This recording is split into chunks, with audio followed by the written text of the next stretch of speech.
Bonjour. Avant qu'ils m'invoquent, je répondrai.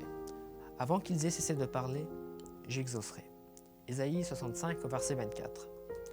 Bonjour, je m'appelle Gabriel. J'ai 10 ans et au moment où j'écris cette méditation, une épidémie mondiale due au coronavirus nous oblige à rester chez nous, sans nous déplacer. C'est une situation compliquée et difficile. Apparemment, c'est la première fois qu'une maladie aussi grave touche la planète entière.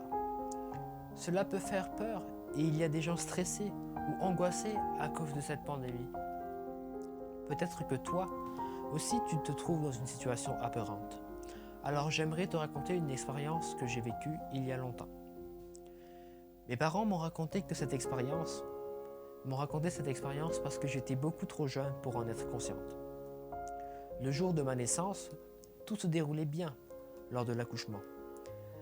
La sage-femme était calme, souriante et elle plaisantait avec mes parents. Cependant, lorsque j'ai commencé à sortir la tête, son attitude changea. Elle prit un air très sérieux et se concentra sur mon arrivée. Mon père fut surpris par ce changement d'attitude, mais il finit par comprendre. Lorsque je sortis complètement la tête, il vit le cordon ombilical était enroulé autour de mon cou.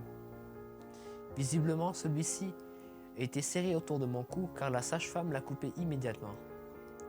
On ne sait pas depuis combien de temps le cordon était autour de mon cou, mais cela aurait pu être très grave pour moi et peut-être même mortel.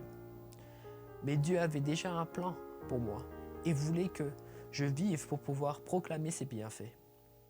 Dieu m'a sauvé alors que je n'étais même pas conscient de mon existence. Merci Seigneur. Si Dieu prend soin de nous, alors même quand nous ne sommes pas conscients de sa présence, ne crois-tu pas qu'il entend nos cris de détresse et nos prières lorsque nous sommes dans une situation difficile ou dangereuse? Extrait de Gabriel Régy. Bonne journée à tous.